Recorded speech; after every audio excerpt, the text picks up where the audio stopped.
back or Stafford's back. Get it? Because he has a back injury. Oh, I got it. Thanks, bro. I didn't get it right Threw away. 60 passes last weekend, but that's all the Rams have seen from the 37-year-old as his recovery has been unpredictable. Sean McVay says one thing and it goes the other way. Here's his update now. He's going to work out on Saturday. Hopefully it responds a little bit better, and then I'll have more information for you guys then. The aggravated disc, is it more a functional thing, or is it pain he's dealing with? You know, I think probably a little bit of both, but it's we're trying to get our hands around this as well. So I don't really have much more information other than we're trying some different things that are hopefully going to be in alignment with getting him back out on the field, and I'll have updates for you as we go. Okay, worried, confident. How are you feeling after that update? Well, listen, to be clear,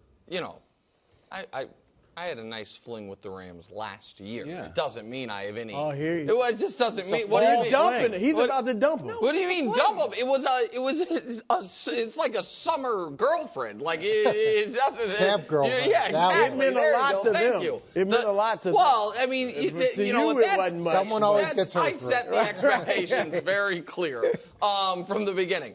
So here's what I will say.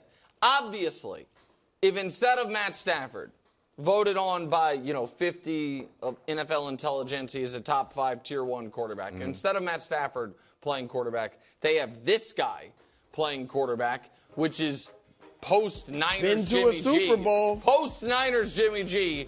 That's terrifying. I'm just saying. That's not good. However, and this is what I want to posit to Coach. Because remember Stafford, wanted more money and then wanted to be traded, all this.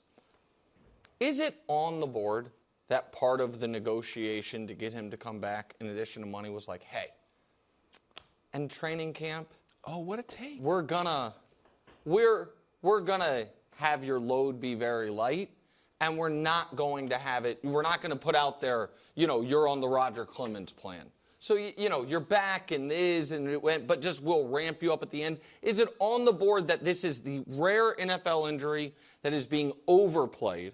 When we see injuries underplayed all the time, because they had told him from the beginning, you're not going to have to go full go at training camp. And I'm not saying that's what it is. I'm asking if that's possible. I would absolutely say it would be on the board in a discussion with a guy.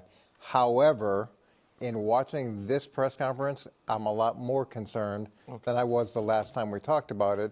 And because of the way he answered. So him saying that it's not just pain, but it's also pain and potentially function. Yes. That, to me, is very different, because when we talked about it, I think it was yesterday, if it's pain, there's pain management things that you can do to kind of progress through the season. So that's one component of it. And then him following it up and saying, we're trying to get our head around this and understand it. I forget the exact terminology. That's a concern, too. The fact that they don't, I thought they completely understood where things were, and this was just more of what Nick was talking about, the progression of things. And then a third thing to say, we're trying different things. What does that mean? So he's not responding to what they've been trying? Are they needling the back? Is it they're going to get some different special cure? Like, what does that mean? So those three comments to me take that a little bit more off the board, but it could definitely have been that initially of, yeah, we're going to rest you the whole training camp. Don't worry about it. You'll be ready to go for the season. Coach, it means Nick's Rams are in trouble. How are they my Rams? Right. You love the Rams. We had a whole skit where you dumped the Eagles. It was around the same time you were in love with the Packers. You stuck with the Eagles. You don't love anybody in the West. You don't. In the NFC. Yeah, you don't love Darnold. You're not going to love Kyler, and Lord knows you're not going to love Brock Purdy. He did love Kyler for a while. No, Coach, you're mistaken. Kyler. You are. Can I tell you something? Your memory is usually great. You're mistaken on this. You know how I know? Don't know. I've never loved a small quarterback. He's too short. On, too short. He's too short. You're talking about the video games. No, you're mistaken. He's not small. You're mistaken. Yeah. Go ahead. I get it that Matthew Stafford is everybody's All-American. And that's everybody right there, those two. All right? When he's healthy. Let's face facts, guys. Let's face it. Oh, here we go. He had a whole off season to rest and relax and he can't. His back is aching. He can't play. Then he goes out and throws 68 passes against the wind or wherever that was. Feels like a lot. And well, it shouldn't be a lot for a starting NFL quarterback. But Jalen threw 70. And then he couldn't pass after that. He couldn't practice the next day. The next week. Yeah. So, and he's 37 years old, which Brady has changed everybody's thinking, but 37 used to be considered old and still is for some guys. So I do think he's going to play the majority of the season. I could even be wrong about that, but I just think he's going to be limited. He's not going to be as effective as he has been in the past. He hasn't these last 3 years. He has had his moments and his games and his stretches, but he's not they're not a threat to win the Super Bowl, get to the Super Bowl. I saw a scary tweet from Cameron De Silva. I didn't pull it. I'll just read it to you. Oh man. That's the tweet? Oh, man? It's longer. Oh, man. Jimmy G just threw a hospital ball to Davante Adams. Yeah. Luckily, guys aren't hitting because Davante might have gotten decapitated. And then this video popped up. Yeah, guys. Yeah. So this is not going to work, Coach. No, of course not. So the question I have for you is... Oh, geez. It's too bad his body betrayed him. No, bro, he's healthy. He was flinging it back in San Francisco. I know, but this is not going to work. So, Coach, if this latest weekend throwing session with Stafford goes poorly, more poorly than they expect, and they're watching Jimmy G man, I don't know about this, and he's got injury history as watching First Things First. Bruce says his body betrayed him. What's their next move? Next man up, or do they look in the open market and you know who we should try to grab? Yeah, look, first of all, I think there's a lot worse backups than Jimmy G. There are significantly worse backups than Jimmy G, and he can get you through the early part of the season. The problem with him is you don't know how long he's going to be able to play, even if he does play and he's playing well. This is where a team like Atlanta could be really well positioned, and that's why you hang on to someone maybe longer than you necessarily want to, because at the end of training camp, teams are going to be looking around, and someone could easily get hurt in one of these preseason games. A starter could get hurt, and they say, okay, well, we don't want to the whole season. We don't want to give up on the season. What do we do? And then you look for the next best opportunity, and the teams that are sitting on someone that's a viable starter, and collectively most of the league feels that person could come in and at least give you a chance to win, those guys have tremendous value. Especially Kevin O'Connell, who obviously had success with Kirk Cousins in Minnesota, came from Sean McVay. I don't know that they run the exact same thing, but I assume, you know what I mean? Yeah, there's a lot, tons of carryover. Yeah. Right, and so there wouldn't, it's hard to bring in a quarterback, this late and totally new system and everything, but I would assume, again, I haven't covered the Rams. Best move they could have, yeah. But it wouldn't, for Kirk, he has succeeded in a system at least very similar to Sean McVay's, if not the same, Kevin O'Connell's own thing. So that's what I was going to say. I was going to say that you can't go into the year with Jimmy G. Let me put it like this. If in 2 weeks the story is, oh my God, Matt Stafford's having back surgery and he's out, then they have to move for a quarterback. They can't, and the quarterback they would move for is Kirk Cousins. You could go into the season with Jimmy G, but the guy who's behind Jimmy G... You want Arch Manning next year. Well, the guy who's behind Jimmy G hasn't played a snap, right? But now, you guys think with Stafford healthy, they're contenders. Yeah, in the NFC, yes. As much as I like the Kirk Cousins move, if Stafford's not healthy, they're not contenders. With Kirk, they would be good. Yeah. They win a lot of games, but we've seen. Yeah, Kirk. but there's value to just making the playoffs. There is. I understand. I know. You know what I mean? You be the best you can, especially with the moves they made. But they would not. They would not be an NFC. I agree with that.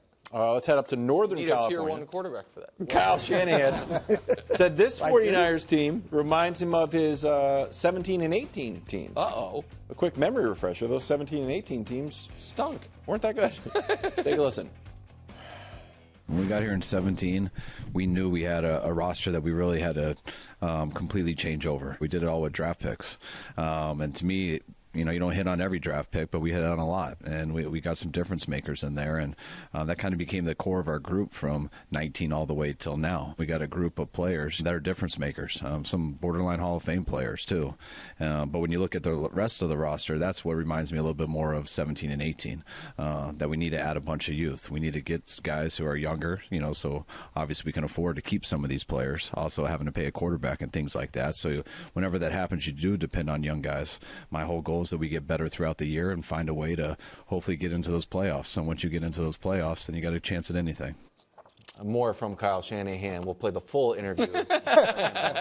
Show. Brew listened to it already. I did listen to the whole thing. Chances San Fran misses the playoffs. Well, look, if the injuries, I mean, that's been their problem under Shanahan, is injuries. You can look at their record. Some years they're great, go to the Super Bowl, then a bunch of guys get injured, they win 6 games, 5 games, whatever. I'm disappointed in Shanahan because to me, it sounds like he is completely trying to lower expectations, which I get because you do have significant injuries. They don't have any receiving core at this point. But he's trying to lower expectations. But to compare him to 17 and 18 is ridiculous. You got Fred Warner, you got Nick Bosa. At that time, you did not have a quarterback. You had Nick Mullins and C.J. Beathard. All right, so you got a quarterback you believe. And when Jimmy G went there is when they took off and started winning. You know, so I just think he's clearly trying to lower expectations. I think in the back of his mind, he believes we could actually be pretty good if guys are healthy. And I get it. Their injuries are a serious issue. I just don't really like the lowering, to me, the blatant lowering of expectations. I don't like it either. I love it.